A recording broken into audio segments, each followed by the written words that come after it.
Bun! Ok, bună seara, iată-ne la un nou episod. Suntem de data Bună asta seara. în formație mai mare. L-avem aici invitat pe Iron Master 91, domnul Dan Aldea, IFB Pro Elite. Elite Pro. Elite Pro. Bă, Tavi, bă, atâta n-ai Am ținut minte. întrebat mai devreme. Fuck. Elite Pro.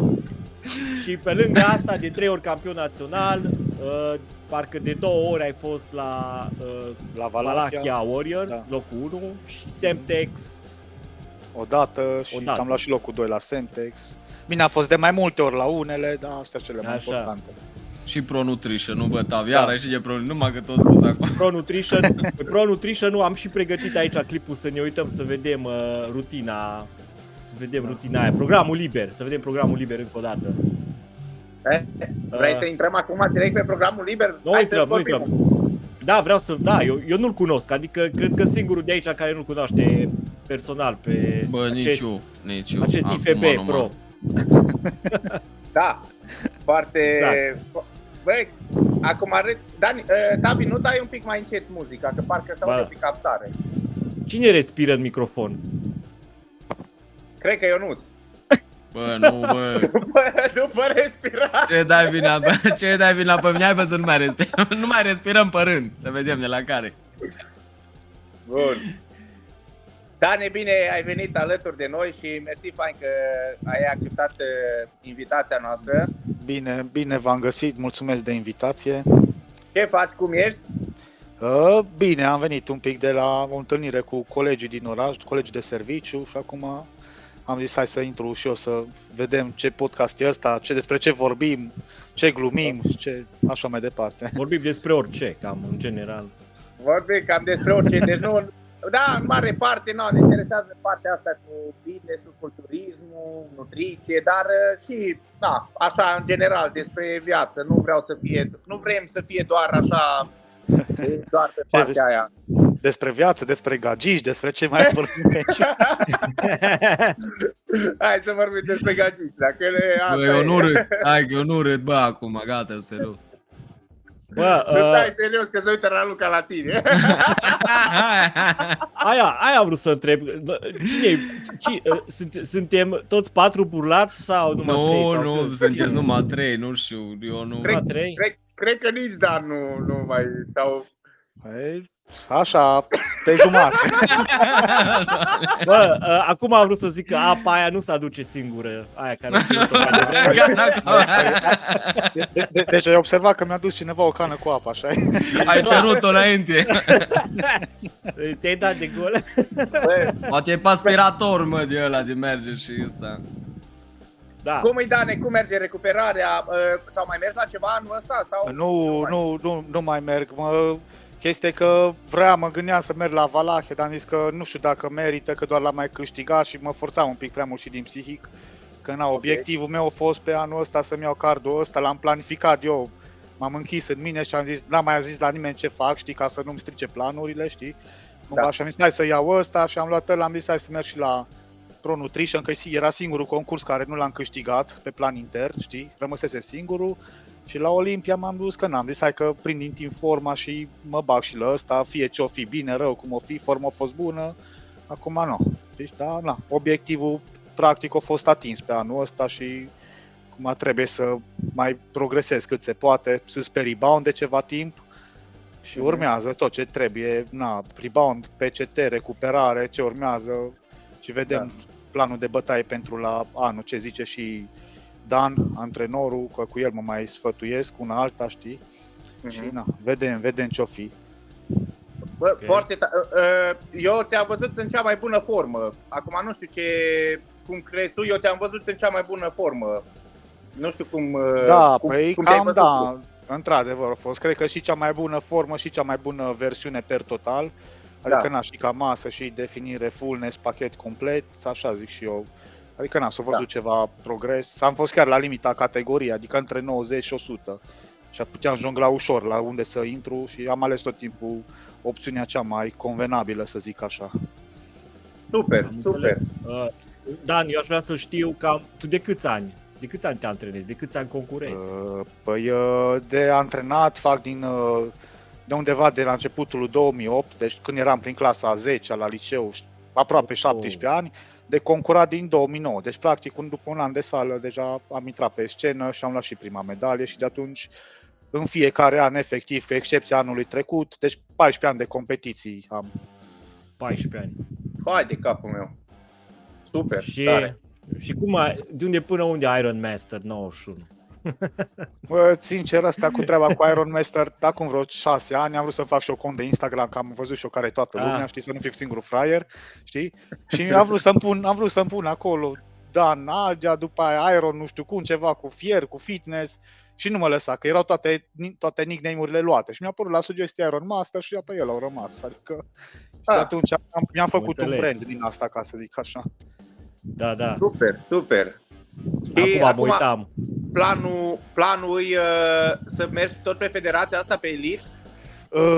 Aici a fost o decizie mai ciudată un pic, că chestia e că eu am de ales acum între IFBB Pro League, IFBB Elite Pro. Cardul l-am luat deja la ăștia, știi? Și sincer în Pro League mi se pare nivelul un pic cam, nu știu, ori prea ridicat, ori și nici nu se dau bani la concursurile de profesioniști foarte mulți vorbind. Am studiat un pic piața și am văzut că la Elite, la nivel de pro, se dau și ceva bani, de ordinul 10-20 de mii pe concurs, dacă e locul întâi, adică... Păi acolo la Pro League am înțeles că numai uite acum la Dubai Pro au fost 20.000 la clasă. Da. Da, pe 20.000 și la culturism e locul întâi, știi? Adică... Și alea premii mari, înseamnă că la astea dacă... Mamă, păi da, așa... Și chestia e că și nivelul, l-am studiat un pic, nu știu, cred că în 2 ani aș putea face față să fiu printre primii acolo, din ce am văzut, nu mai scăzut nivelul decât la Pro League, știi? Da. Bă, până la urmă, dacă poți să faci și bani din asta, știi că, adică știm toți că aici te duci în gaură rău de tot. Păi te duci în gaură, chestia că oricum o dai în orice federație, în orice concurs privat, sincer, n-ai cum să scoți bani din competiții, ar trebui să faci prea multe competiții la care să fii cel mai bun ca să scoți investiția și chiar nu ai cum și nu se merită, știi? Deci tot pe partea de marketing, antrenat, prostii din astea merge sau... Am vrut să te întreb, Dan, partea asta de antrenat și am văzut că ai și un site care văd că funcționează și ziceai că asta e a doua pasiune a ta, adică prima ar fi IT-ul sau... Nu, adică, IT-ul nu pot să zic că e o pasiune în sensul că nu pot să zic că sunt la fel de bun ca în sportul ăsta pe care îl fac, dar ăla e fiind jobul meu de bază, cum să zic, eu dintotdeauna am fost un elev destul de bun la învățătură, adică foarte bun și cumva am mers pe latura asta cu facultatea, am zis să fac o facultate, o carieră, au ajuns un job, am prins câțiva ani vechime și acum, sincer, dacă fac un calcul, nu prea se merită să las jobul ăla ca să antrenez în sală, că nu mi-a scoate bani, știi? O rămas jobul și timpul care îmi permite antrenez, adică efectiv mă ocup de un site, țin cursuri pentru 18 Fitness Academy și mă ocup în măsura în care pot să mai iese câte un ciubuc să mai acopăr din pregătire, știi? Păi când o să scoată Sebi programul de marketing, atunci nu o să mai... O să te poți să te lași. Nu mai lucrează nimeni, gata. O să fii toți milionari. Bă, m-a spus și înainte să începe, râde glumind, da? Da. Aia zic că, Bă, da. Vezi și... Da, am vrut să spun, Dan, tu ești excepția aia care confirmă regula că culturiștii nu sunt proști, cum crede lumea, nu sunt bătuți în cap, adică... Păi acum știi ce se zice de culturiști, că culturiștii și proști, și misogini, și impotenți, și mai știu. Să zice, dar să zice, nu știu ce să zice, pentru că eu văd numai oameni, să zic, care au preocupări diverse și chiar să pricep la multe lucruri, știi? Adică expresia aia că ăștia nu știu numai sală, nu știu dacă se mai aplică. Bă, adevărul că să ajungi în punctul în care să faci bani pentru o competiție de culturism și să nu faci din de astea video chat și de astea, trebuie să te ducă un pic capul. Da. Așa că da, ne toată stima. Asta vreau să spun, că păi nu e ușor, îți dai seama că e practic, nu știu, adică nu pot să zic că sunt extrem de bun sau m-am născut genial eu la o chestie, dar e vorba de mulți ani de consistență unul după altul și în timp îți dai seama, ți se îmbunătățesc skill-urile, se adună performanțele și cumva în timp se cunoaște progresul, adică e ceva acumulat, să zic așa, și na, Super. Chiar Da. și se vede, bănuiesc că se vede, nu știu, te-a ajutat anul trecut că ai luat pauză. Bă, sincer, da, aici chiar vreau să vorbim despre asta, deci am luat cumva decizia sau cred că consider că e cel mai bine să concurezi odată la 2 ani, uite, de exemplu și Mateșan Bogdan și Șranco Zolt, alți sportivi cumva de nivel destul de ok, tot așa concurează la 2 ani odată, am observat că e mai bine și pentru sănătate, refacere, că practic nu mai trebuie să forțezi un off-season, adică înainte ieșeai efectiv de la un concurs, forțai un rebound, după aia direct, un mic PCT, după aia iară un off-season, ca după aia iară 4 luni să te definești, să bagi la fel de mulți bani și să arăți tot la fel și la anul. Că practic nu poți să progresezi foarte tare. Acum, ei bine, având o pauză, cumva te poți și reface, relaxa, pui și un ban deoparte, îți mai vezi și de viața socială, îți mai vezi și de site, de una alta, știi? Da. Și cumva per total e mai ok și pentru progres și pentru sănătate și viață socială, zic eu. Mai ales dacă, bine, acum excepția ar fi doar dacă ești vreun super mare pro, să trăiești efectiv numai din asta, din reclame și așa mai departe, atunci da, se merită să faci an de an, lună de lună chestia asta, că asta e viața ta toată, știi? Dar cum suntem noi la nivelul meu, consider că e mai bine să ai un echilibru în toate, adică să nu forțezi prea tare lucrurile. Cum e, psihic, cum ești, curios, foarte curios, cum vezi tu, uite, eu zic cazul meu, eu pot să fiu, 20 de săptămâni pot să fiu ca robotul, nu așa mănânc un gram în plus, în minus, da. Bă, dar înainte de asta, ok, și în off-season, sunt de acord că trebuie să fii în off-season cel puțin la fel de dedicat ca să pui pe tine, Da. Bă, dar nu știu, mai am chef, ok, mă duc, mai ies în oraș, eu mai beau foarte vin, mai ăsta, chestia... așa zi eu. Așa și eu, tot ceva stilul și caracterul ăsta, adică bă, într-adevăr, stai să mi s-o oprit asta. Tu nu ești serios, bă, Sebi, aia e problema. Aia știu. De-aia spre oraș, ieșit. Suntem foarte serioși. Chestia e că și eu tot așa, 18-20 de săptămâni cu durează pregătirea și eu sunt la gram, la tot, ușă de biserică, cum s-a spune, știi? Bine, și în afară, și pe timp de iarnă sau așa, dar cumva 90-95% din... Știi? Exact. Adică, faci un cheat meal pe săptămână, poate odată la câteva săptămâni, poate mai sari un antrenament sau îl decalezi.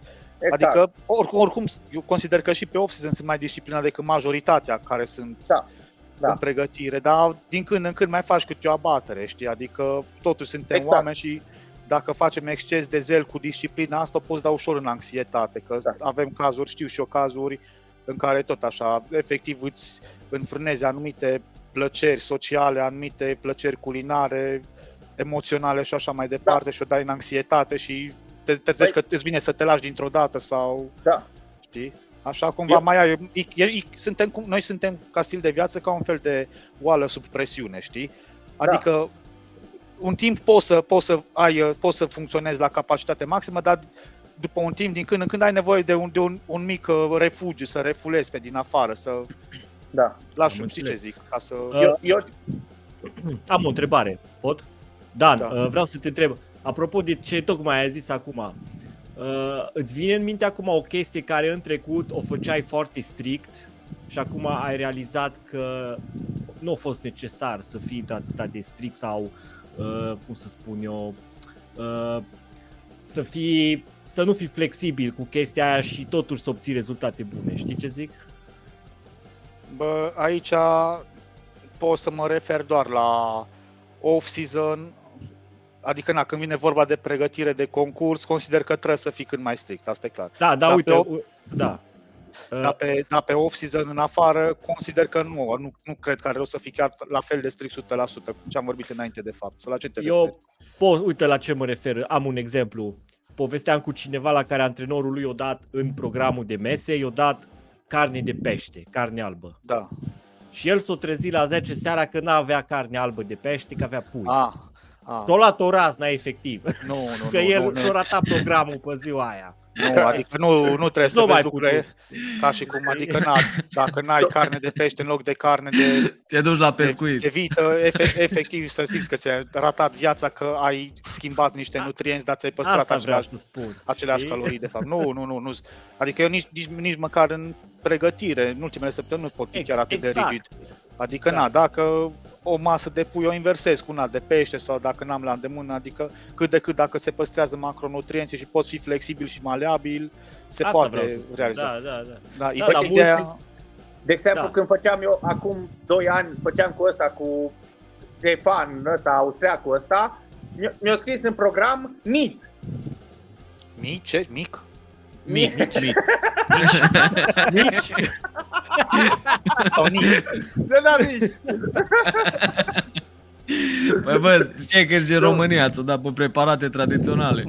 Mi-a scris O acolo schiță. doar carne și bă, îmi aleg eu, știi? La Acum, fel, dacă la legume nu mi-a scris paranghel, mi-a scris vegi. Îți alegi tu, vezi tu. Vezi?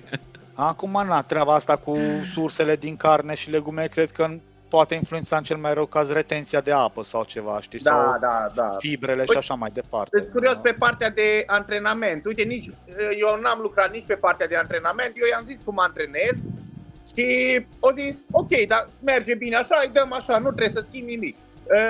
Tu ți-ai schimbat antrenamentul sau faci cum? Că știu că sunt diferite abordări și la nivel înalt. Adică sunt mulți care rămân pe stilul lor pentru că le place și așa și care nu. Aici ai o poveste, cel puțin în cazul meu, e un stil mai aparte. Da, și noi înainte aveam un plan de antrenament care consider că și acum e destul de bun, dar de când am început și eu să lucrez cu Dan, tot așa mi-a dat anumite tehnici de antrenament care foloseau frecvență, adică pauze variabile între serii sau subserii și așa mai departe. Am făcut o perioadă pe stilul lui, să știi că s-o cunoscut progresul, adică diferență ceva s-o văzut, mai ales la calitate și duritate musculară, cum am schimbat. Dar între timp, cumva, nu știu, eu am mai lucrat și cu Justin Compton, am mai făcut și cu Chiera, plus ce mai știam și eu de dinainte. Cumva mi-am format un stil al meu propriu și tehnicile ce le-am învățat de la alții le-am integrat în stilul meu și cumva mi-am format stilul meu propriu care se emulează foarte bine și pe mine și pe elevii mei, să zic așa, cu care am început să am rezultate la competiții. Dar ca să ajungi să faci chestia asta, cred că trebuie să ai ceva ani de experiență în spate și un overview foarte bun asupra procesului și asupra corpului tău ca să poți aplica ca să poți aplica într-un mod productiv lucrul ăsta, să fii conștient de ceea ce faci. Exact. Trebuie să testezi, să vezi. Exact. E foarte bine că ai rămas flexibil. A zis, bă, hai să testezi. Asta e super. Da, păi consider că mai ales în sportul nostru, dar și în timpurile noastre actuale, e destul de important să fii teachable, știi? Adică în sensul de maleabil, că întotdeauna ai ceva de învățat, da, să fii și antrenabil, dar cumva să fii și sigur pe ceea ce știi tu că îți funcționează și să te cunoști tu pe tine însuți. Adică vrei să spui, vrei să spui că calea către succes nu e să fii arogant? Nu, păi aroganța nu-i bună, niciodată nu-i bună aroganța. Ideea e că trebuie cumva să fii deschis. Adică nu le știi niciodată pe toate și să iei în considerare că ai câte ceva de învățat și de la cineva de nivelul tău. Adică eu, dacă îmi zice Sebi ceva, țin cont și de părerea lui, adică nu-l contrazic, bă, numai asta știu eu că merge, numai eu știu bine, tu nu știi bine deloc. Adică cumva să filtrez și ceea ce știe altcineva și cumva să-l pot integra, să preiau ceea ce e bun, să-l introduc în stilul meu. Chiar astăzi am văzut un video în care vorbea unul, ceva, nu știu, influencer sau pe o pagină pe Instagram, nu mai știu unde am văzut, zicea, bă, având în vedere că, ok, și stilul lui Dorian a avut rezultate și stilul ăsta cu volum mai mare, poate intensitate, nu ca și Dorian. Au avut foarte multe rezultate cu astea. Și încă mai sunt oameni care spun, bă, așa trebuie să faci, că dacă nu ești prost sau nu știi ce faci. Bă, dacă îți dă rezultate ceva, înseamnă că îți prinde bine și mai ales dacă îți și place, du-te cu aia înainte, că degeaba îmi dă mie cineva un program. Da, într-adevăr, rămân flexibil și îl încerc. Dar dacă eu nu mă pot ține de, pur și simplu nu-mi place, nu mă pot ține de programul ăla, nu știu, 6 săptămâni, dau un exemplu, că îmi vine să mă las. Păi da, Păi, bagi consecvența e cea mai importantă. Oricum cel mai bine observi cum încerci tu, că toată lumea care e cel mai bun split, care e cel mai bun antrenament, cum să fac. Trebuie să iei să vezi ce ți se pliază ție, cum îți place, cum te simți. Asta e cel mai important și să vezi, poți să iei de la fiecare și să încerci pe rând, să vezi cu care te simți cel mai bine. Că toată lumea caută rutina aia și split-ul perfect și rutina perfectă și nu există. Da, Dan, cred că și-a pierdut microfonul. Hai să vedem. Da, iar arată mut acolo. Da, nu eu, n-am umblat. Dacă nu merge să-l scoată. Să scoată cu totul, dacă nu merge. Da, doar că scrie. antrenorii îți aduc ce îți aduc antrenorii, îți aduc perspective. Bă, uite, asta, poate nu ai mai încercat asta, ia vezi cum îți merge. să vezi. Știi? Că acum pe internet găsești multe, dar fiecare antrenor îți aduce structura lui. Știi? Da, și altfel rezonezi poate și cu omul. Ne auzi, Dane? Da, vă aud acum. Bun. Ok, bun. Bă, avem numai 20 de minute în episodul ăsta și deja avem mai multă informație bună decât am avut în ultimele nu știu câte episoade. Da, păi am dat-o mult în Caterinca în alea. Total pe lângă. Da, e super. Ce am vrut să întreb?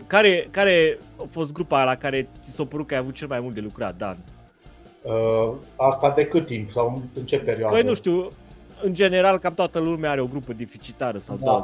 Eu, de exemplu, eram de fel deficitar pe biceps femoral fesier. Adică eu și genetic, dar și probabil și cum am dezvoltat mai repede datorită geneticului inserțiilor.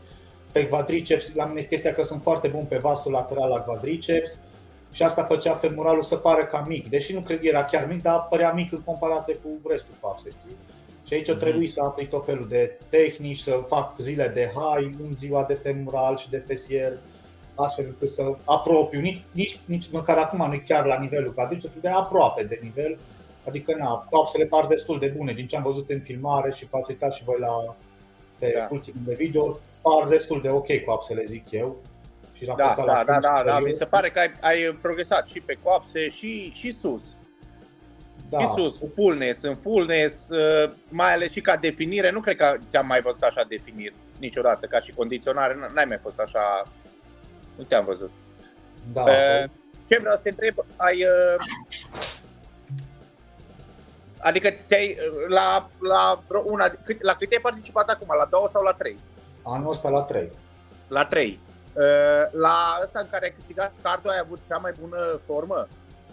Bă, nu știu, sincer, și cred că și Dan a zis la fel, dar Pro Nutrition am avut cea mai bună. Oricum diferența a fost mică, îți dai seama, aproape nesemnificativă. Da. Dar cumva a fost aici paradoxal și foarte greu pentru mine în același timp. Dar bine, pentru oricine ar fi greu. Chestia e că eu am avut competițiile la o săptămână, una după alta, toate. Deci sâmbătă asta, sâmbătă alta. Da. Adică nu știu dacă voi cum ați avut sau tu cum ai avut, dar e foarte greu să prinzi aceeași formă sau mai bună și la competiția următoare, că e vorba și de retenție de apă, de diuretice, de cum reacționează corpul, că e foarte sensibil. Da. Și cumva am reușit de fiecare dată să aduc și mai bine și mai bine. Deci, da, asta e foarte, foarte interesant și foarte important, mai ales dacă reușești de la o săptămână. Și eu am avut odată 3 săptămâni, dar când eram la Men's Physique și atunci era bine, altceva, altă vrăjeală. Nu la asta. Da, a fost destul de obositor, să fiu sincer. N-am mai făcut niciodată chestia asta, dar bine că ce-ai ieșit. Da, super. Uite ce chiar ai fost. Mie mi se pare că ai fost full așa, ți-a ieșit încărcarea. Da, păi cred că cam asta e cam tot ce puteam scoate mai bun pe masa asta musculară, pe pachetul ăsta, cam atâta se putea scoate. Câte chile ai avut, nu știu, la cântar, ziua concursului? Exact, în jur de chiar 90, știi, și la Pro Nutrition am intrat, am văzut cumva că erau dezechilibrate categoriile, la 100 nu era nimeni foarte bun și am zis că intru la 100, fiindcă la 90 era cam strâns prea multe comparații și am zis că mă chinui și eu, le mai stric și planurile altora poate și cumva Așa le strica planurile la alții. Era mai bine pentru toată lumea, știi că am făcut schimbarea asta Și ai văzut că la Open totuși a luat lungul Cristian de la 90. Acum nu știu dacă a fost o problemă de gust sau așa, dar cumva e bine, că nu se știe, dacă intram la 90 puteam fi 1, puteam fi 2, nu se știe, știi? Da, Așa că da. când am fost la 100, mi-am luat categoria, măcar toată lumea a fost mulțumită, știi? Super. Da. Bun. Așa. Ceea ce zi, Tavi. Am vrut să întreb, tu cu cine colaborezi acum? Am văzut parcă cu Natural Plus. La sponsorizat. suplimente, da, de un an de zile sunt cu Natural Plus-ul. Așa, cod? Dan 12. Da. Bun. Bun. Deci cei care ne auziți, aveți așa, cadou, aveți un cod de reducere de la Natural Plus, Dan 12, dacă vreți să vă luați suplimente de la Natural Plus. Să nu uitați. Exact. Uite, stai că acum îl pun pe ecran. Și merge? Și zici și de-a tău, Sebi, hai, că, uite că Băi, Sebastian. apare și a tău, Sebi, așa, bă. A lui mersi, e acolo, mersi. înfipt. Dane, ce am vrut să te mai întreb, în ceea ce privește alimentația, cum ai avut și în off-season și pe definire ai avut zile de low, high și s-a schimbat, adică în off-season ai avut mai multe zile de high și în definire mai multe zile de low sau cum te-ai dus? Ai avut în fiecare zi? Uite, de exemplu, în trecut, când făceam singur, nu foloseam ciclizare pe off-season, dar cu Dan se pare că folosesc ciclizare, adică consider că e mai bine cum facem așa, imediat după concurs faci doar zile de high, cât am sensibilitate foarte bună la insulină, poți ține high atât cât merge să progresezi, apoi îți dai seama, odată ce întâmpini insensibilitate la insulină, e bine să mai ai niște spike-uri din când în când să mai jonglezi cu, bine, evident că mai multe zile de high în off-season, că așa e normal, pe grupele deficitare eventual, dar pe pregătire tot timpul am folosit ciclizare de efectiv de vreo 6 ani, tot ciclizare folosesc, în principiu o zi de high, o zi de low, fără să țin cont în prima fază de grupele musculare, o zi high, o zi low. Considerentul meu, bine, asta e percepția mea proprie și am văzut că merge la mine și pe alții, e că făcând în fiecare zi o zi high, o zi low, cumva ai fluctuații de insulină, apar spike-uri și se accelerează metabolismul mult mai repede. Apoi pe sfârșitul pregătirii, în funcție de dacă ai grupe plate sau nu, sau de fullness, poți să bagi mai multe zile de high în grupele mai slabe și așa mai departe. Dar aici trebuie multă experiență și rafinament ca să jonglezi cu asta. Cum îți merge mai bine pregătirea? David, nu dai un pic mai încet muzica, un pic, te rog. Da. Cum îți merge mai bine? Uite, sunt mulți antrenori care am văzut că abordează, în special străini, și ăsta care am făcut eu, abordează în felul următor. Te definește până la, 2, 3, 4 săptămâni maxim. Așa. Și după aia lasă corpul să-și revină și mărește ușor și ajungi pe concurs, cu vreo 2 săptămâni, să zicem așa, dar e diferit la fiecare și aici, aproximativ, îți mărește ușor mâncarea, scade ușor cardio, da. Și corpul e fresh la concurs. Știi? Da, cum ai testat chestia asta sau nu am testat, dar am auzit la alții că au folosit și le-au mers. Nu știu, eu sunt tot pe stilul ăsta mai clasic, adică mergi tot mai tare în pregătire, scazi carbo, crești cardio până atingi picul tău ca și definire. Aici chestia e că depinde de fullness, știi că făcând asta trebuie să fii foarte atent la fullness pe partea de încărcare din ultimele zile să fii cât mai full. Dacă faci metoda asta mai nouă, adică cum ai zis tu că fac alții, e garantat că o să fii full în ziua concursului, mărind cantitatea continuu, dar aici pot apărea, depinde cum reacționează corpul la retenția de apă, că dacă mărești carbo până la cum poți face un spillover, poți face o retenție. Da. Da, de-aia trebuie să fii foarte, foarte, foarte definit, extrem de definit ca să faci asta și să nu. Și mai ales când, într-un fel, înțeleg gândirea, pentru că nici eu nu știu dacă aș putea să fac asta. Știi de ce? Pentru că și eu să-i dau tot mai tare și să-mi zică cineva, ok, de acum scădem cu 2 săptămâni înainte de concurs. Ți se pare ceva ciudat, așa, atipic, să-ți fie mai ușor să te scapi de chinul ăla. Exact.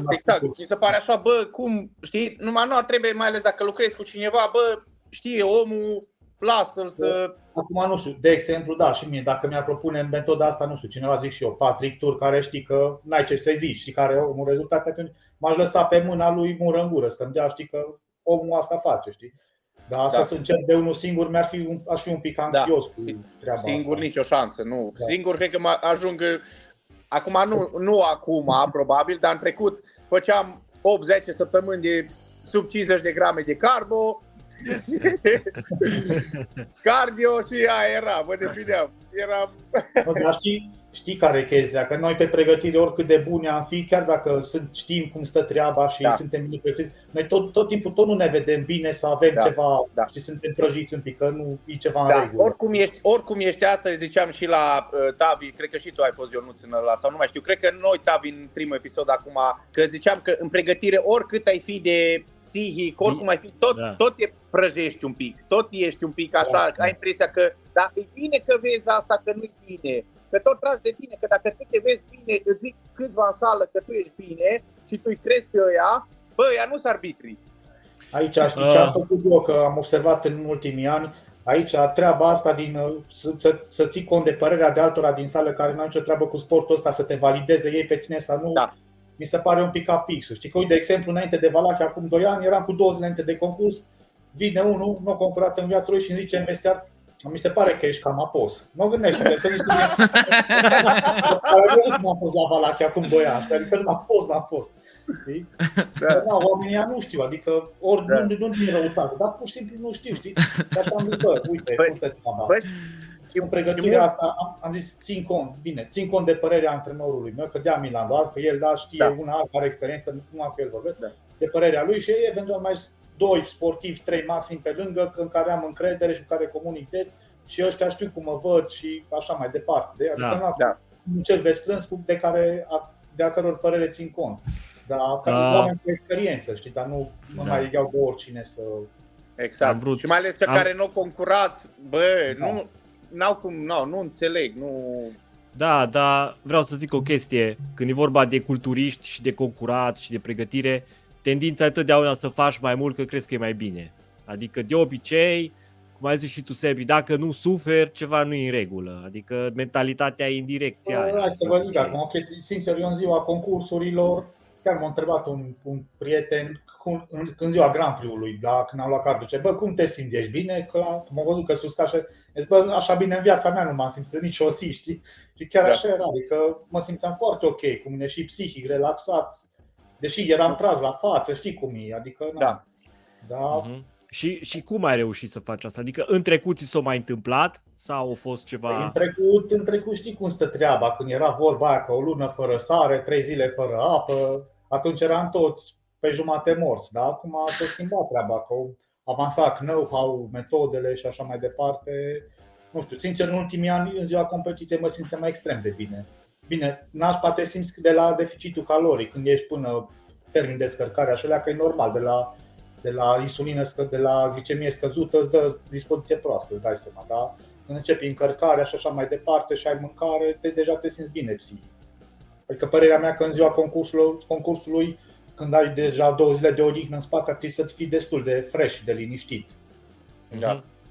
Deci pe cine îl vezi obosit și distrus, aia înseamnă că ceva ori nu a făcut bine, ori ceva nu e în regulă. Da, adică din moment ce a fost testată metoda asta și majoritatea celor care avem rezultate, suntem ok în ziua concursului, consider că se poate și normal să fie așa, să ai o stare bună sau relativ bună atât cât se poate în ziua concursului, știi? Dar nu să fii pe jumate mort, să te târâi pe jos și din astea, adică, sau să leșim pe scenă, cum am văzut pe la naționale anul ăsta. Da.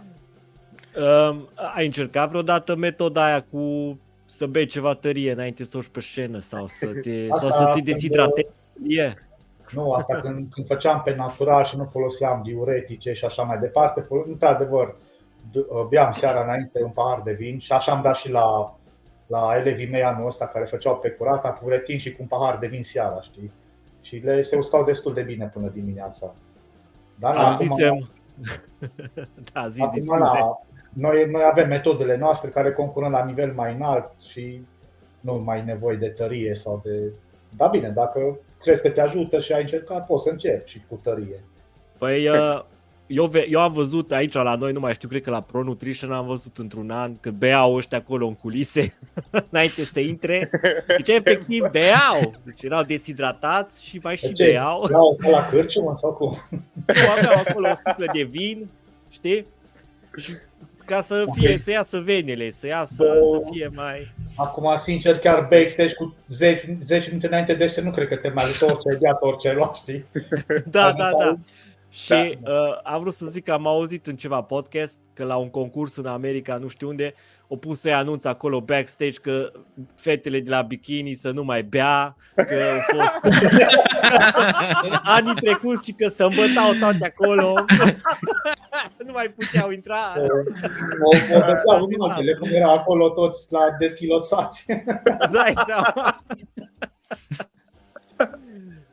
Mi s-a părut genială chestia aia, că Bună. a ajuns să pui afiș, anunț. Afișe în sală, dar nu dau numele la sală, că o pus acolo, era în vestiar într-o vală și o pus acolo, spălați-vă la coițe înainte să veniți la sală. Genial. Da, nu zic, nu dau numele la sală, dar era acolo așa în vestiar, spălați-vă la coițe. Da. Dar să te întreb și eu ceva, ce am vrut să te întreb hai, și eu. Cum mi se împaci viața asta cu IT-ul, cu asta cu sportul? Eu la început, primul meu an la facultate, am fost la calculatoare, dar nu știu, nu pot să stau, să stau așa la calculator atâtea ore în față, nu mi se plia pe mine, mi-e foarte greu, îmi vine să fac sport în continuu, adică nu pot să stau în loc. Și asta mă întreb, cum e, că e destul de diferit stilul ăsta, bodybuilding-ul, sportul și celălalt stil de viață, cum le împaci? Într-adevăr, sunt două chestii care aparent se bat cap în cap, adică vorbim la nivel tehnic de know-how, da, se bat cap în cap ca apa cu ulei, știi? Dar nu știu, ca și program, cred că mi-e mai bine așa decât dacă aș fi antrenor în sală și aș sta după tot felul de clienți și de oameni, să mă stresez cu ei și așa. Adică, sincer, mă simt mai bine, merg la birou, am programul meu și, adică, nu pot să zic că stau 8 ore legat de scaun, că mai cobor niște scări, mai ies, am un program destul de flexibil și un loc de muncă destul de ok, zic eu, care îmi permite să mai ies una alta, alții mai iasă la țigară, eu mai dau o tură de cartier, știi, adică, da. Și e mai ok din punct de vedere atât al programului cât și al stresului, fiindcă, nu știu, cumva simt că se echilibrează. La mine partea asta se echilibrează jobul cu... Am mai auzit asta, da. Sportul, am mai auzit asta. Cumva mai echilibrează atât la nivel, cum se zice, și intelectual, dar și ca stare de spirit. Știi că dacă de exemplu, aș sta toată ziua numai în sală cu clienți, cu oameni dificili, zic că m-aș prezi, că nu mai aș face și aș trăi doar într-o buclă destul de mică. Așa cum am un overview destul de bun. Adică la job, într-adevăr, nu mă stresez că lucrez cu niște oameni care au pregătirea și nivelul meu și mai înveți, adică faci totuși niște chestii destul de smart, să zic așa. După aceea te duci la sală și efectiv mă destresez, mă debarasez de orice am făcut la lucru și simt cumva că mă relaxez. Eu practic la sală nu simt ca pe un chin și cumva simt că mă relaxez și că o pola de la capăt a doua zi. Și la fel eram și când aveam facultate și aveam examene și așa mai departe.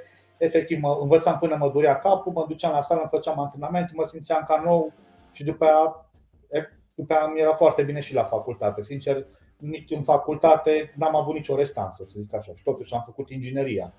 Și am făcut și sport de performanță. Adică totuși se poate dacă vrei.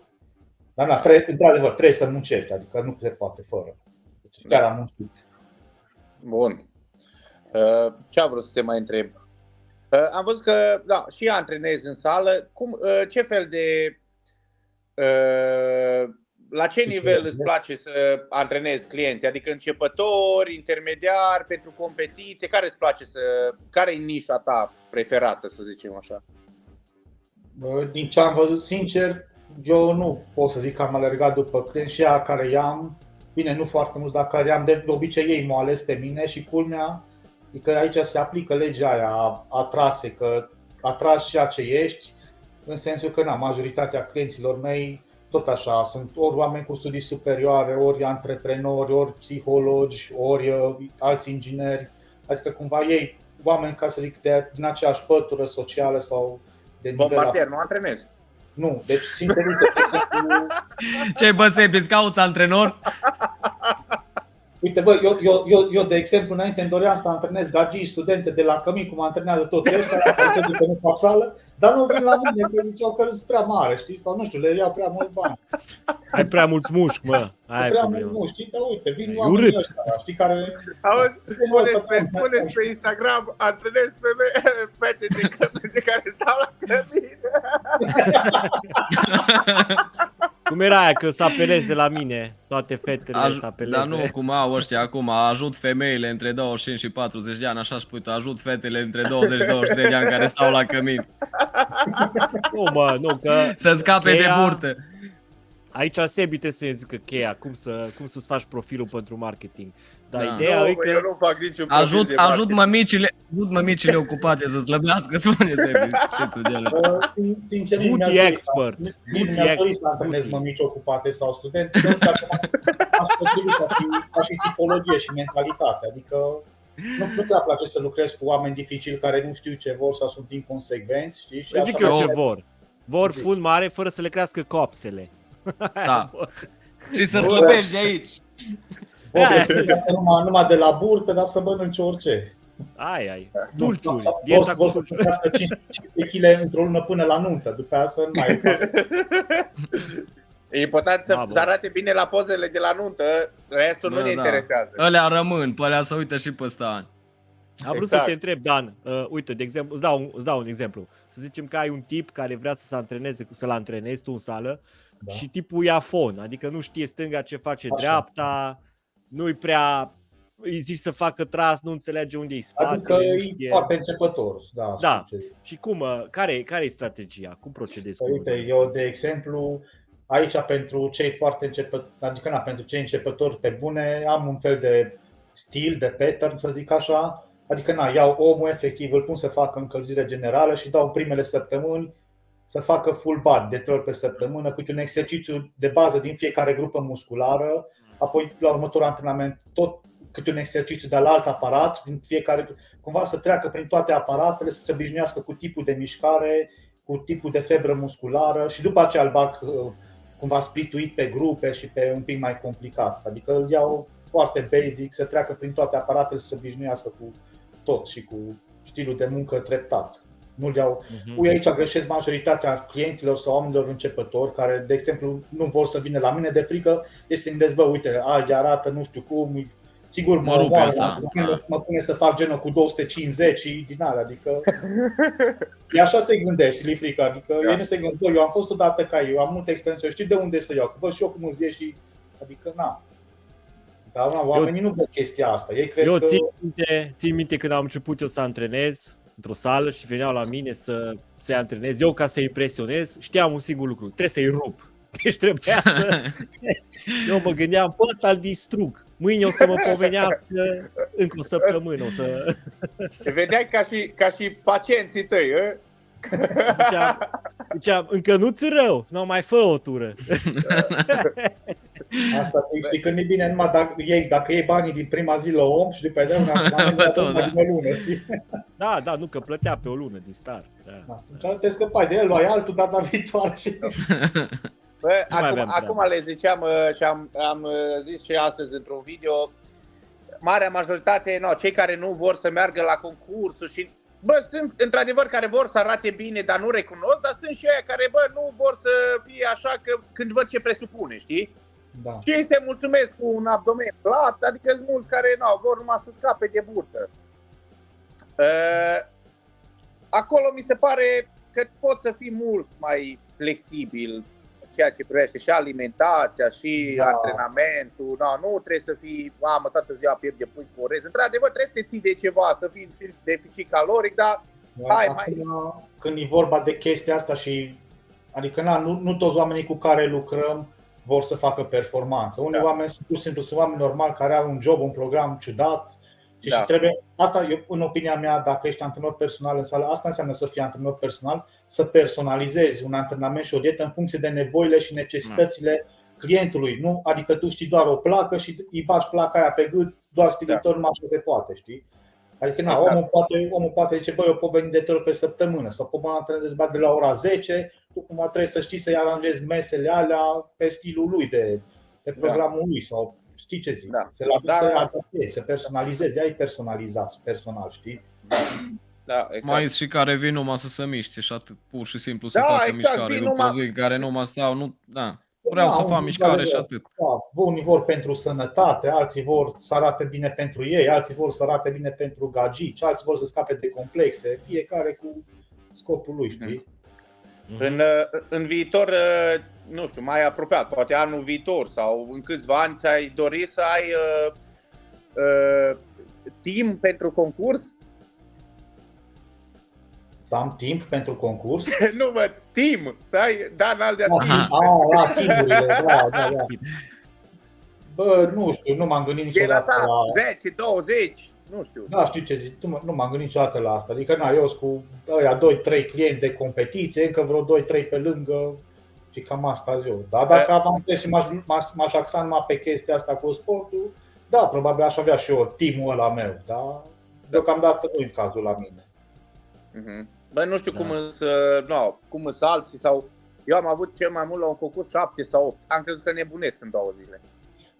E foarte stresant. Eram și în pregătire. Am crezut că... Nu, deci n-ai șanse, crede-mă. Eu am avut anul ăsta numai 2 la competiție care concurau în aceeași perioadă când aveam și eu competiție și n-am șanse. Bă, oricum tu ești praf, că ești praf în pregătire, în ultimele săptămâni. Apoi și că pe ei trebuie, mai ales că la primele concursuri trebuie să fii, știu cum eram eu. Adică nu-i condamn sau ceva, dar trebuie să fii acolo, nu-ți bine, că nu-ți definit. Gândește că e greu pentru tine, care ai poate 10 ani în spate de concurs. Exact. Apoi pentru unul care nici nu Exact, la nivelul tău și nici și la prima dată când concurează. Îți dai seama, gândește cum erai tu la primul concurs. Apoi, direct din instrucție, din armată, direct la concurs. Doamne ferește, nici nu știam. Nici nu mi-am luat părul de pe mâini și așa m-am vopsit. Așa ți le-ai luat cu mâna, așa arăta de parcă ți le-ai smuls cu mâna pe drum.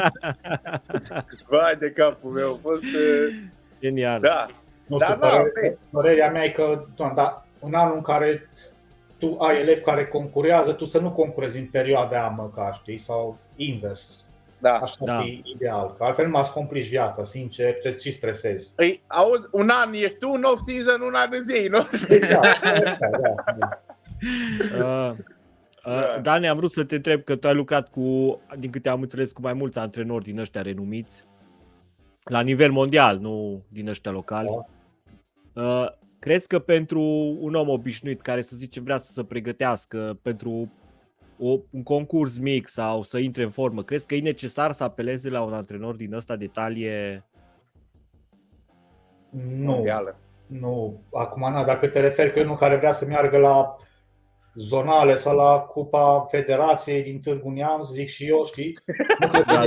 Nu, mă refer, nu știu, dar nu consider că e necesar să iei, nu știu, un antrenor gen Patrick Tur sau Henry Rambo. Da, asta vreau să spun. Gândește-te că, în primul rând, e perspectiva de costuri, adică nu pentru ce te pregătești de un concurs mic și ce dai $1,000 pe lună la unul care practic te poate învăța, adică nu are ce să scoată din tine dacă tu ești începător într-o lună de zile sau în 2 luni de zile, mult mai bine decât ce ar scoate unul ca mine sau știi ce vreau să zic. Adică... Bine, ar scoate și ăla doar că nu vrea, cred că nici ăla nu vrea să... Da, aia zic, și mai e și a doua chestie, că nici ăia antrenori de cei mai buni nu se uită chiar la oricine, că preferă și sportivi de un anumit nivel minim, știi? Am auzit că sunt foarte mulți care, dacă n-ai genetic foarte bun, nici nu te bagă în seamă, oricât i-ai da. Acum hai să-ți mai zic o chestie, că adevărata calitate sau contribuția lui unui antrenor se vede atunci când iei un elev de la un nivel mic și l aduci la un nivel foarte mare. Știi? Da. Așa, dacă e un elev cu genetic foarte bun, așa și eu dacă așa iau unul de pe stradă cu un genetic de 10 ori mai bun ca mine, într-un an de zile scot poate campion mondial, știi? Asta înseamnă că e cel mai bun antrenor de pe planetă ca și know-how sau mai știu eu ce. Zicea nu știu care că pe Phil Heath putea să-l antreneze și un câine, că... Da. De exemplu și primul meu antrenor de la club, când concuram, când eram junior, el își selecta elevii de performanță pe criterii genetice, efectiv. Te vedea în sală, vedea că ai structură osoasă, insersii bune și într-un an de zile scotea medale la naționale, știi? Și alții poate făceau același lucru an de zile care nu aveau genetic și i-a arătat tot la fel. Deci nu era... Mhm. 100% contribuția lui, știi? Adică știi ce vreau să zic. Uite, vorbeam cu Tavi, cred că, nu mai știu, episodul trecut sau celălalt, nu mai știu care dintre ele, ziceam de culturism în general. Dacă nu ai, îți cam dai seama după câțiva ani de concurat, îți cam dai seama, băi, te ajută geneticul, la ce nivel te ajută, La ce nivel poți să ajungi, da. Adică e bine să fii cât de cât obiectiv și oamenii îți mai zic, uite, tu ești într-adevăr, poți să ajungi campion european, mondial și așa mai departe, sau poți să ajungi la Mr. Olympia. Îți cam dai seama după, nu știu, 10-15 ani, să zicem așa. Da. Ești de acord cu chestia asta că, dacă nu ai genetic superior, la un moment dat, ok, îți vezi potențialul, vezi să ajungi, dar la un moment dat stagnezi, începi și stagnezi orice ai face, oricât ai băga, orice ai face, ori și off-season, sau diferențele sunt foarte mici. Să nu mai calci pedala, zicea ăsta Vlad Pihureac, zicea la un moment dat, dacă nu ai oase pentru culturism, nu forța sau ceva de genul, știi? Că sunt foarte mulți, știu eu și am întâlnit care bagă, deci ăștia pe la Olimpia amatori pistol cu apă, niște 20 și niște din astea de te sperii și nici n-arată că fac sport. Păi uite, de exemplu și eu știu băieți care concurează la Men's Physique și 90 de kg și băgau doze de ori mai mari ca mine care aveam striații pe buși la plus 90 de kg, știi? Da, adică... Nu știu, e așa, numai că e foarte greu când ești acolo, știi, crezi că ești, mai ales în pregătire, ești, într-un fel e bună mentalitatea asta că te face să tragi mai tare, dar după aia dă-ți un reset, analizează un pic situația și, cum ai zis și tu, e foarte bine să te detașezi un pic, hai să vedem un pic ansamblu, să vedem tot ansamblu, să vedem încotro mă duc, că dacă, ok, e bine că până la urmă și sănătatea, că asta e adevărul. Da. Și se merită, nu se merită. Dacă nu am genetic în asta, uite, cum ai zis și tu acum, mai ales mă duc acolo, fac și bani. Mai ales dacă e și nivelul și te vezi între ăia că acolo primii, mamă, super. Dar știi, dacă într-adevăr e bine să-ți atingi potențialul, dar nu știu dacă se merită dacă nu ai, adică dacă mergi la toate concursurile și ești de la locul 7 în sus, și ani de zile și tu tot apeși pedala, nu știu, eu nu cred că se merită așa să te duci. Nu știu, părerea mea. Păi... Nu. Ideea e că fiecare cumva trebuie să fii foarte obiectiv și sincer cu tine. Și bine, să ai experiență, dacă nu să ai pe cineva cu multe experiențe lângă tine, zic, eu de exemplu, în cazul meu personal, zic, eu sunt conștient. Nu am timp, bine, am 32 de ani acum, n-am cum să mai ajung eu vreodată Mr. Olympia sau filme din astea, știi? Adică dacă eram cu 10 ani mai tânăr, poate mă gândeam la varianta asta să forțez. Dar acum îs și uzat după câțiva ani, am și nici mai extrem de tânăr, nu are rost să forțez eu să-mi dau viața peste cap, Așa că concurez la nivelul meu la care consider că îl pot atinge și pe care mă pot satisface pe mine, știi? Adică nu concurez în Pro League să ajung Mr. Olympia, știi, concurez la ăștia la alții unde știu că în 2 ani pot deveni destul de competitiv, mai fac și un ban, îmi cresc imaginea, îmi fac afacerea și ăsta eu în viața asta, știi, adică atâta pot acum. La ce afacere te-ai gândit? Păi Opa, am auzit cuvântul magic, serios. Here we go. Nu, zic afacere, zic în sensul începând de la treaba cu programele de online de pe site, cu e-book-uri pe care vreau să le comercializez mai încolo. Tu poți îmbina astea două, IT-ul și bodybuilding-ul și faci ceva ce nu mai văzut nimeni, ceva. Da, fac aș vrea să zic eu ceva, fac o gagită cibernetică, ceva, o aplicație, Iron Master Bodybuilding app. Google da, Store. uite ce faci, sună, poate să fie o idee, notează-o. Da. Serios. Acum nu vezi că se merge totul cu chestia asta, cu gamificarea vieții. Adică chiar și cu sala, sunt mulți care preferă metoda asta ca un joc de genul că ți-ai achievement îți dă insignă că pe ziua de azi ai făcut nu știu câte exerciții de alea. Sunt aparate, am văzut, nu știu unde, în Japonia sau nu știu unde au făcut ăștia, sau Dubai. Sunt aparate care îți apare pe ecran, aparat de împins. Ai completat o repetare, 2, trebuie să faci, îți dă el, îți setează el acolo câte trebuie să faci. Bă, frate. Păi și oglinzile alea, am văzut în America, era la hotel oglindă și făcea exercițiile în oglindă și tu făceai după ea în oglindă. Nu știu, sincer mi se pare că lucrurile astea mai multe te încurcă. Adică tehnologia asta în exces te încurcă și te distrage de la efortul fizic propriu zis, fiindcă tu ai impresia că îți ușurează munca și viața și asta te împiedică cumva să depui tu un efort mai mare la nivel conștient.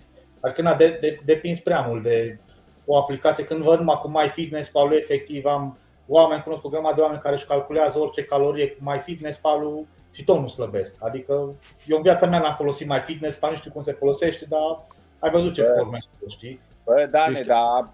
Tu ești old school, Dane, tu ești old school. Paharele alea de vin și prăjitura aia și cafeaua de la Starbucks, alea nu se pun în MyFitnessPal.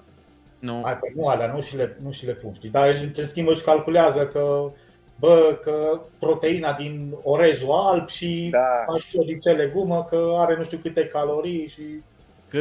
Când îl aud pe Dan, parcă îl aud pe Vini Galanti din nou.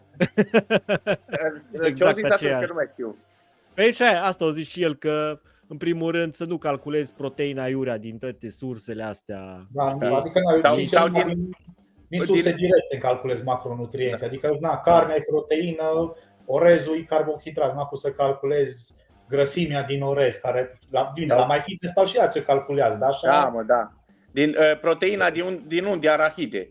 Bă, grăsime pizda, mă, Păi nu, că aia e sursă de proteine pentru vegani. Dacă bag o prăjitură, zice, ai trecut-o, pă nu, că n-am știu cum să o trec, are mai multe ingrediente. Da. Nu, dacă e un carrot cake de la Hard de Plate, ăla nu găsești în MyFitnessPal, știi? Nu, aia nu l-a pus. Da. Bună. Dacă nu le-ai trecut, nu le-ai mâncat. Exact. Dan, am vrut să te întreb, zi-ne un exercițiu care îl faci de ani de zile, poate, și numai acum recent ai început să simți că îl stăpânești mai bine sau există așa ceva? Ai o chestie de genul?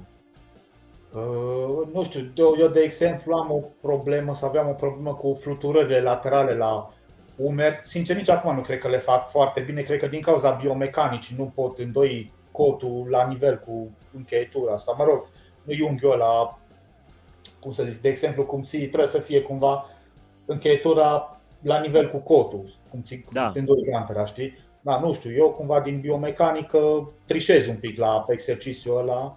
Bine, acum partea bună e că am umeri, ok, știi, dar ca și execuție nu mi-ai da un 10 pur sânge, ca să zic așa. În schimb, alții pe care îi învăț eu să facă, reușesc să facă mai corect ca mine. Da, bine, în timp mi-am îmbunătățit și execuția și așa mai departe. Da? Ce părere ai despre cei care consider că e foarte important să faci tot timpul 4-5 secunde pe partea negativă, să stai acolo, fiecare repetare să fie... Eu sincer văd la unii asta în sală, dar chestia că numai la copii din ăștia de 17 ani sau la oameni ăștia care nici nu se vede că numai te încurcă la antrenamente că pierd timp cu repetări negative, știi? Ăsta în șosete? Da, ăsta Unde de când s-a filmat Chris Bumstead, s-a dus odată în șosete și în șlapnă, de atunci au început tot. Ei copiază, știi, ce văd la alții, da? Ideea e că asta cu repetările negative, de exemplu, e o tehnică de antrenament, dar nu folosită în exces, nu e productivă. Adică e productivă dacă o folosești la o serie de la un exercițiu de izolare sau ca un exercițiu de sine stătător dintre atâtea exerciții, dar nu la fiecare repetare de la fiecare serie numai negative, așa cum nu e bine să folosești nici numai cluster set-uri la fiecare exercițiu sau numai drop set-uri la fiecare serie, știi? Adică trebuie variate cumva stimulii ăștia. Uite, eu făceam în trecut, să zicem așa, făceam foarte mult nici să n-aud de negative. Deci, bă, mă enerva numai când vedeam pe careva. Bă, acum, uite, sincer și la genoflexiuni sau la îndreptări. Bă, sincer, nu știu care e faza, dar am o ușoară reținere să mai pun 200, 200 plus, nu știu care e faza, reținere, frică, nu-mi dau seama și de aia le fac, la serile maximale, le fac mai, nu știu, pentru mine, pentru psihicul meu, trebuie să le fac foarte controlat ca să știu sigur că nu știu, am control asupra mișcării, pentru că nu pot să le fac, nu știu ce s-a întâmplat de vreun an, să zicem. Eu știu că înainte îți plăcea să bagi cu 220 la genul, știi? Da, și îndreptări, dădeam jos cu ele, le trânteam. Nu știu care e faza, dar sunt de acord cu ce ai zis tu, mai ales în primii ani, în primii 5 ani. Bă, progresează în puii mei în forță la exercițiile de bază, că o să crești maxim. Da. Când îi văd că fac antebraț, ei după o lună de sală fac antebraț. Bă, omule, asta, o stat, cred că unul acum săptămâna trecută, dacă nu a făcut o 16 serii de antebraț pe bancă, la scripeți, la... Păi lasă că am și eu un bătrân de 60 și ceva de ani la sală, de ce are o kingă din aia de-și pune după ceafă și face, cred că vrea să facă gât, are ăla de face așa la gât, știi? Nu știu ce lucrare. Bă, și își pune la 80 de kg după ceafă și așa face o jumătate de oră. Poate îi place rocul. Da, bună asta. Da. Asta am vrut să văd punctul tău de vedere la... Uite, știu că avea ăsta, Patrick Tor, avea o vorbă, cel puțin în ceea ce privește spatele. Da. O și scris așa pe story, știi cum mai scrie el din astea, Chris. Dacă vrei spate mare, ridică greutăți mari de jos. Gen, corect. Se referea, ramat, îndreptări. Da. Cel puțin de ce zice chestia asta? Pentru că spatele fiind o grupă mare, înseamnă că include multe exerciții de bază. Exerciții de bază înseamnă că lucrează inclusiv mușchi sinergici și stabilizatori, știi? Tu lucrând și mușchi sinergici și stabilizatori, practic lucrezi întregul corp. Cumva mai mult. Adică nu e ca și cum ai izola o singură grupă și evident obții și acele părți de volum muscular pe care nu le obține doar cu un exercițiu de izolare sau doar cu repetări parțiale, știi? Da. Da. Eu cel puțin de la îndreptări, eu văd diferența când fac îndreptări și când nu fac îndreptări. Nu știu, 4 luni fac, 4 luni nu fac. Cel puțin în partea erectorii spinali, trapezul, chiar și femuralii, aductorii. Bă, dar în special erectorii spinali, ăia de jos, de acolo, altfel ți se văd, ai altă carne acolo, ai un șans acolo de nu-ți vine să crezi când tot insisti, la o săptămână sau la 2. Nu știu, la mine, nu știu la alții, dar... Uite-te la pozele din dublu biceps spate. La mine nu a fost antrenament să nu fac îndreptări, știi? Da. Adică vezi că altcumva se vede când se inserează dorsalii de jos din talie. Da.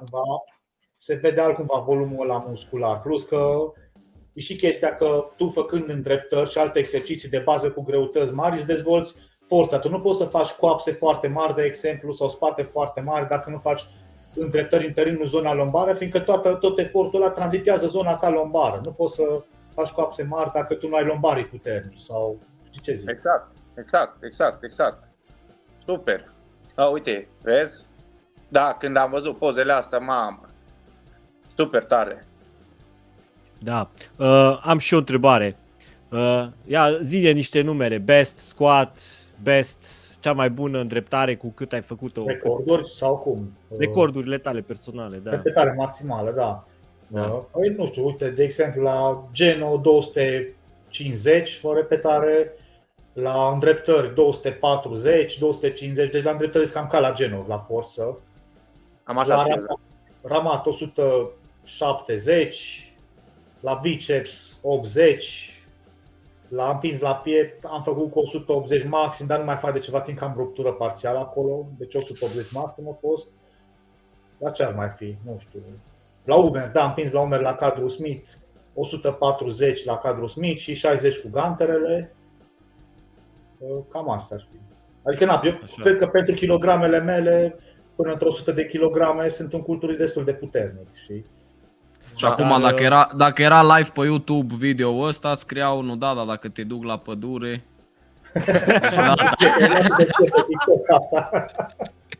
Vezi, așa era direct la comentariu.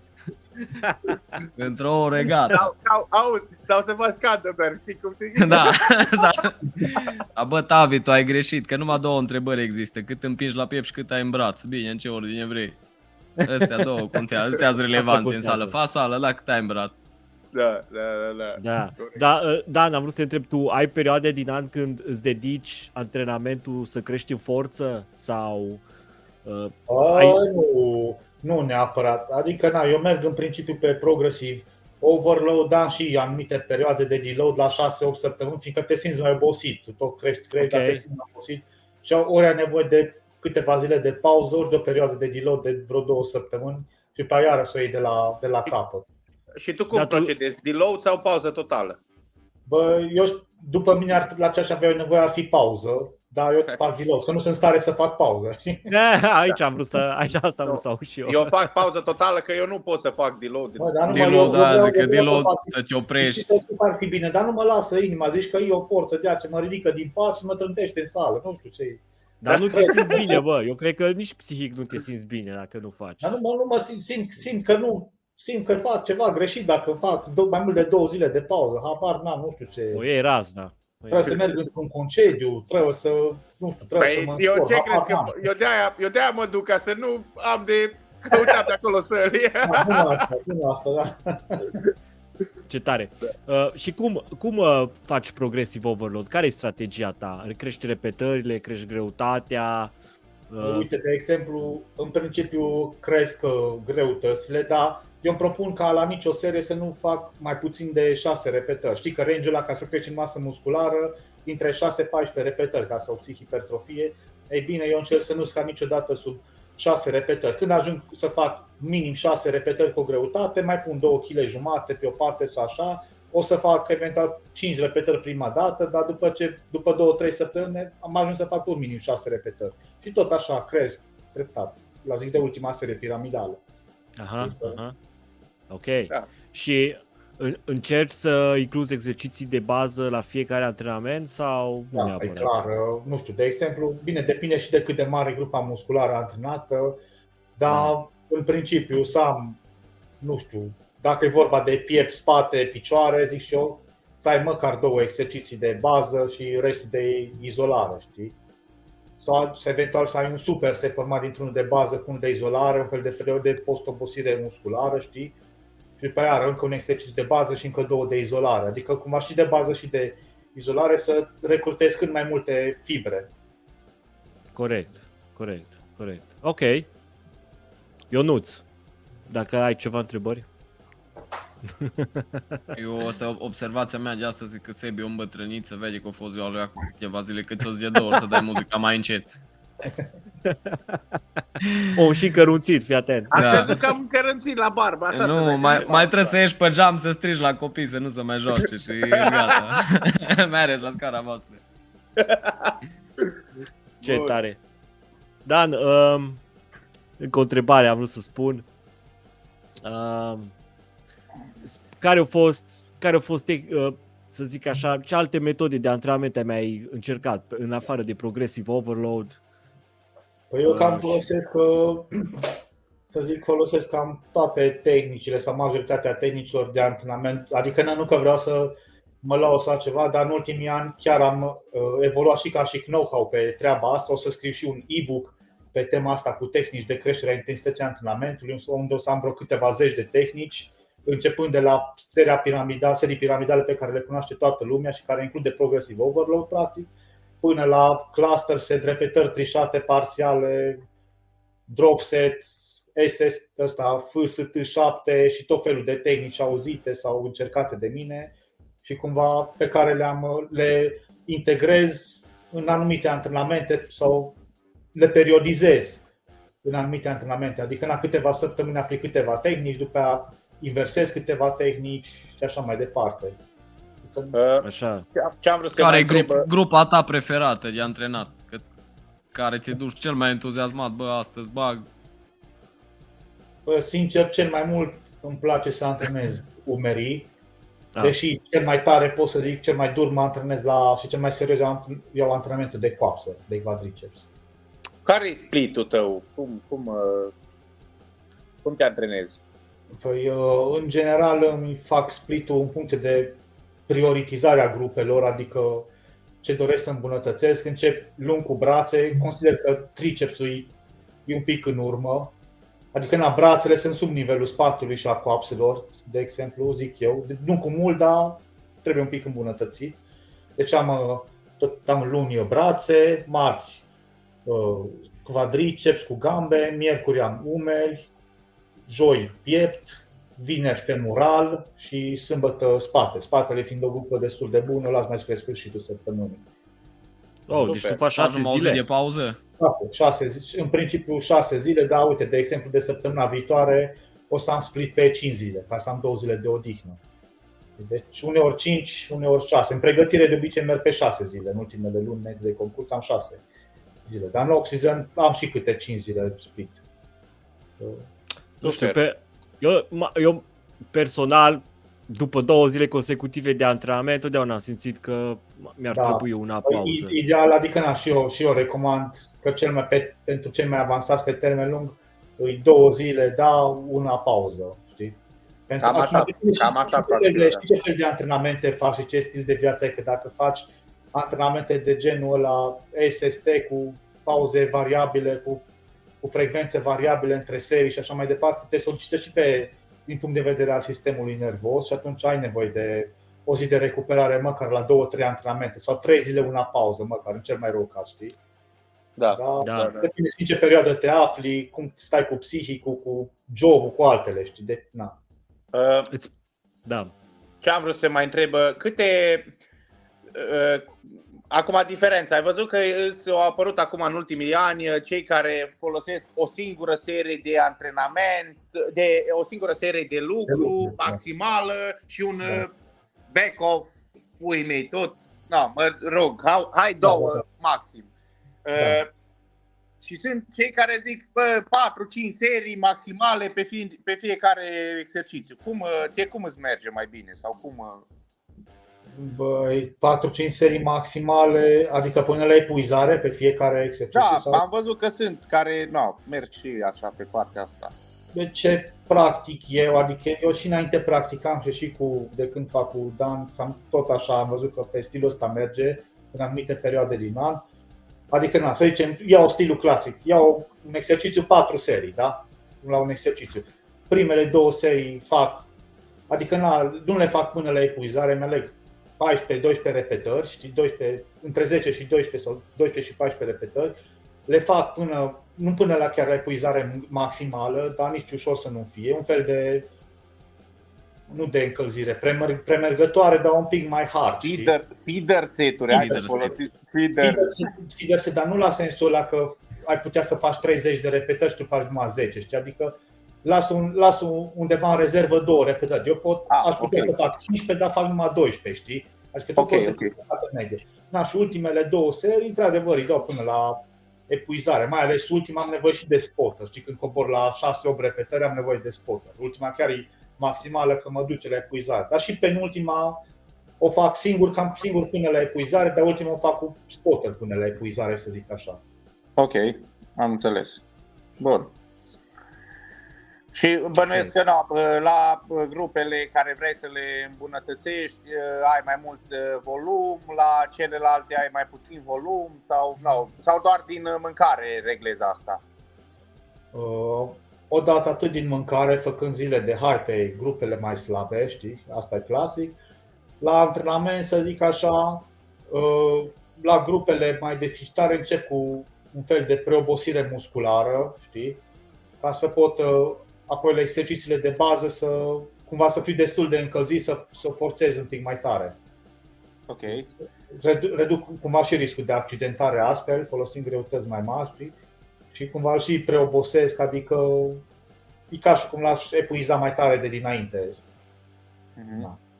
Și crezi că la grupele care nu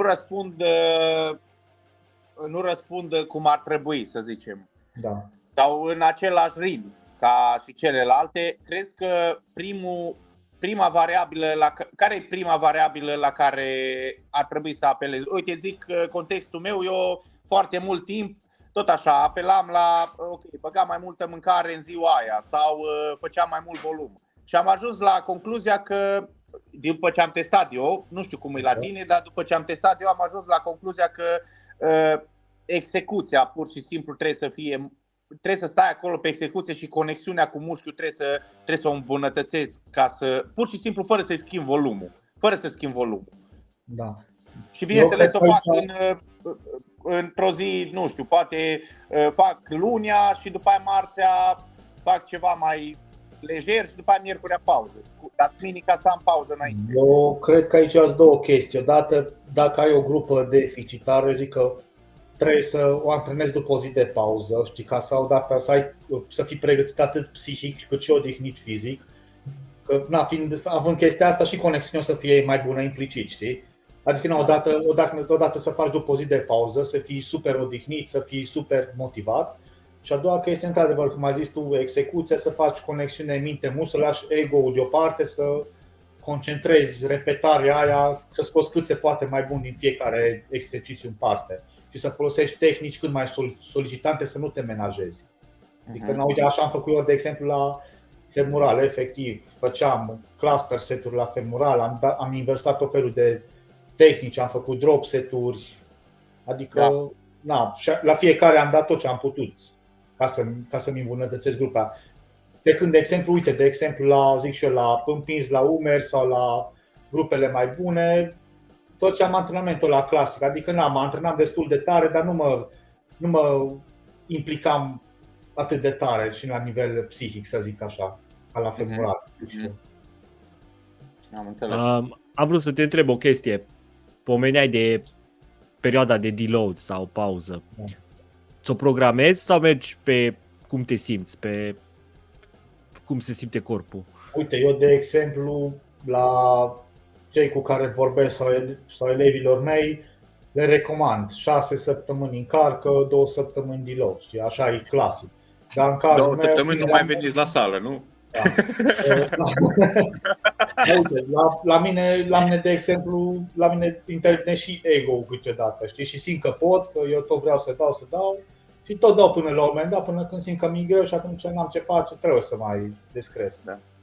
Deci aici, în cazul meu personal, merg după instinct, în cazul altora le recomand să meargă periodizat. Da, și practic în săptămânile alea, când crești intensitatea până când urmează deload-ul, crești strict greutățile sau îți place să adaugi și serii unde poți?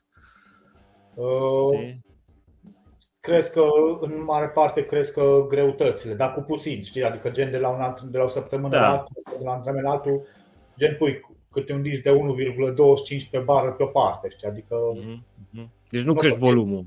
Nu crești volumul.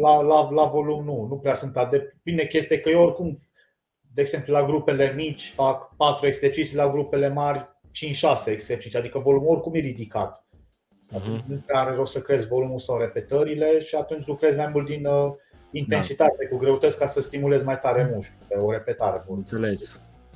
Și după perioada de deload sau așa, ai în care schimbi exercițiile, variezi mult exercițiile sau ai exerciții la care renunți, exerciții pe care le bagi noi? În principiu am cam aceeași gamă de exerciții, dar inversez tehnicile. Deci, de exemplu, dacă la primul exercițiu foloseam cluster seturi, data viitoare la primul exercițiu să folosesc serii piramidale, știi? Adică cumva inversez tehnicile între ele în ordine exercițiilor. Ok. Super. Tare. Super. Bun. Dacă mai aveți ceva de adăugat. Da, o scurtă întrebare. Încă am văzut, nu mai știu la care am văzut că ai comentat, n-ai încercat cu Manofort, așa-i? Încă nu, dar urmează să-l cumpăr. Ok. Hai că sunt curios. N-ai încercat nici tu? Nu. Și eu tot am auzit, uite ăsta, Vini, știi că ziceam, Tavi, nu știu dacă ai fost Vini Galanti, a vorbit cu el și o zis că e total altceva. Mulți pe Facebook, pe Instagram, mulți. Și Claudiu Streza îl promovează mult, am văzut. Da, chiar sunt curios, dar vreau să-l încerc așa, adică în sensul că sunt clean total, să nu bag nimic, să nu iau nimica. Deși cred că antrenorul meu nu-i de acord cu chestia asta, să stau curat. Adică... Uite, am mai auzit chestia asta și mai ales și eu când am făcut cu ăsta, cu Stefan, ăsta austriacul, care e top, zicea că dacă atâta timp cât vrei culturism... Corect. Bă, eu înțeleg perspectiva asta, fiindcă gândește, noi deja avem o vechime, avem o uzură, tu dacă stai fără nimic, noi oricum o să avem secreția foarte jos dacă nu luăm nimic, știi? Tu efectiv riști să pierzi din formă și din mușchi. Vreo 2-3 luni, acum depinde și cât stai, dar dacă stai 4 luni, să zicem, după aia vreo 3 luni, numai să-ți revii unde ai fost.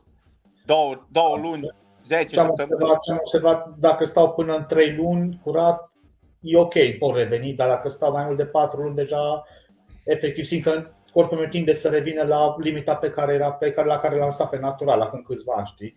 Asta, gândește că așa e conceput corpul nostru, să revină la limita lui naturală la care l-ai lăsat. Are drept, într-un fel, ei au dreptate că ne sfătuiesc chestia asta, că tu practic o să involuezi dacă renunți tot.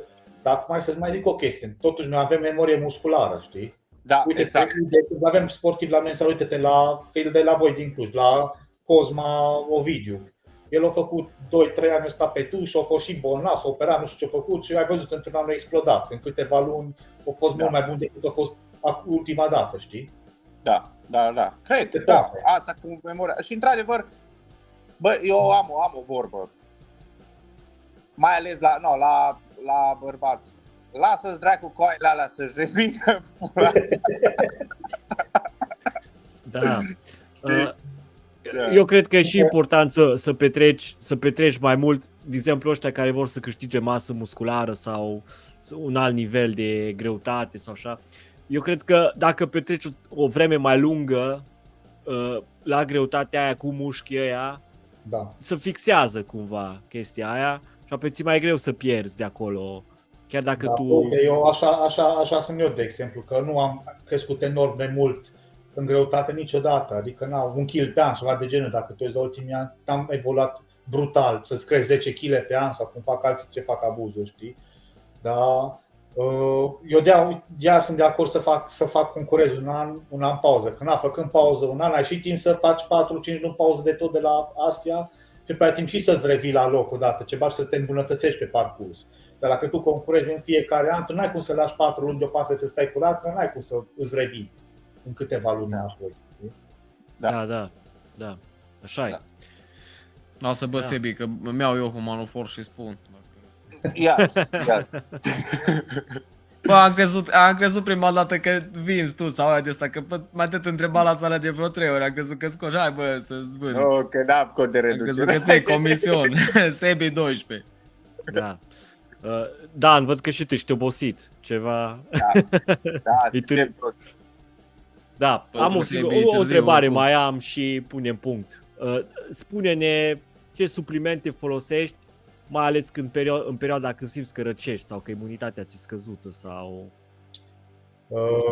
Deci aici, strict pentru imunitate și așa, odată bine, multivitaminele care au vitamina C, B12, B6 pentru imunitate, sistem nervos și așa mai departe. Și pe lângă astea, mai special să zic așa, am Astragalus, tot tipul pentru sănătatea rinichilor, pentru imunitatea, sistemul în general.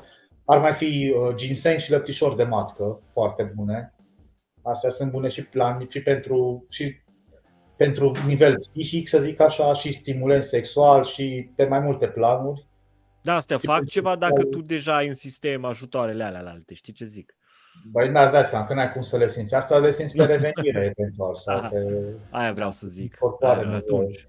Nu, dar zic pentru imunitate, inclusiv lăptișorul de matcă și ginsengul, Astragalus, sunt suplimente astea sunt foarte, eu din ce m-am informat, mai ăsta, curcuminul, mai sunt, mai era aia tutca, sunt o grămadă. Și eu din ce am observat sunt foarte mulți, mai ales dacă pe partea asta cu medicamentația, dacă nu iei suplimentele astea de sănătate, că practic astea nu le iei pentru performanță. Într-adevăr, dacă nu ești sănătos înăuntru, atii o performanță.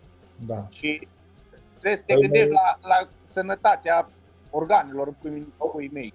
Eu le iau, de exemplu, eu le iau preventiv, nu numai când apare o problemă. Exact. Dacă ți-a apărut problema, tu trebuie să te străduiești să nu mai avanseze, nu că mai poți anihila, știi? Exact. Tu luni preventiv, nu știu, luni hepatoprotectoare, neuroprotectoare, pentru imunitate și așa mai departe, tu cumva din start înfrânezi sau reduci side effects de la astea la alte, știi? Și poți duce o pregătire până la sfârșit și cumva ești pe plus dacă faci și pauza după. Super. Mersi, Dane, foarte, foarte tare. Și o întrebare pentru ascultător, că ascultătorii o să te întrebe, dacă iau ascultătorii noștri proteină, în cât timp să facă tine?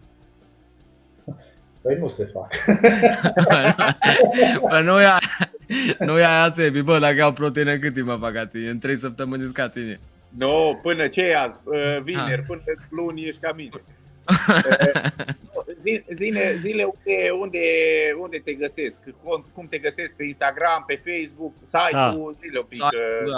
O să pun link-urile acolo în descriere. Toată lumea, link-urile o să fie în descriere.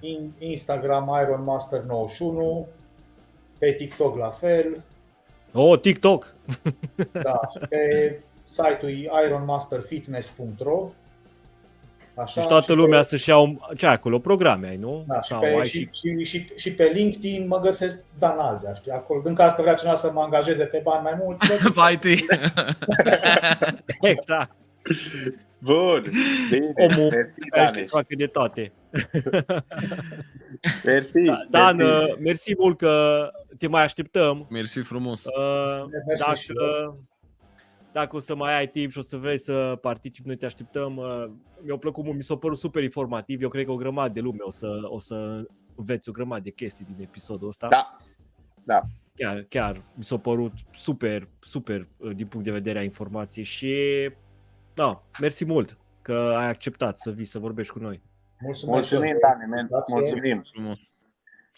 Ok, și tuturor care ne urmăresc, ne vedem la următorul episod. O să încercăm să facem regulat, așa, Sebi, măcar o dată pe săptămână. Da, o dată pe săptămână facem. Și încă o dată, pentru cei care ne-ați urmărit, de data aceasta, data trecută am dat eu un antrenament gratis, de data asta dă Ionuț Cioflică aici de față, cei care au rămas până la... Care-i codul? Zine codul. Sebi 12. Codul Ionuț 12. Ionuț 12. Da? Deci dacă trimiteți un mesaj cu Ionuț 12 aveți un antrenament. Dane, ca și context, când am început, nu știu, acum vreo 3 săptămâni, am făcut iară primul episod, am zis cu Tavi, bă, cred că nu ăsta nici dracu să ne urmărească pe noi o oră și am zis, era minutul 59 și am zis, care ne-a urmărit până la minutul ăsta să ne scrie pe Instagram minutul 59 și primește un antrenament gratis. Mie mi-a scris deja după 2 zile, trebuie să fac. Chiar merită la care nu este 59 de minute. Da, știi. Sau uite acum, o oră și 27 de minute. Asta deja aici ai... Da. Nu, fii atent. Cei care primii 3 care înscriu, care ne-au urmărit până la minutul ăsta, oferă consultație gratis. Da. Bun. Eu sunt curios, Dan, ce o să mănânci acum? Am 250 de grame de somon cu 60 de grame de pâine integrală și o lingură de unt de arahide. Perfect, super. No, bun, băieți, pe data Poftă mare. Poftă mare. Mulțumim spectatorilor, poftă mare, Dan, mulțumim pentru participare, mulțumim pentru răspunsuri. Și ne auzim. Cu restul ne auzim și ne vedem poate mâine la sală, așa e, Sebi? Da, primul. Ok, noapte bună tuturor. Noapte bună, ceau. Pa, pa.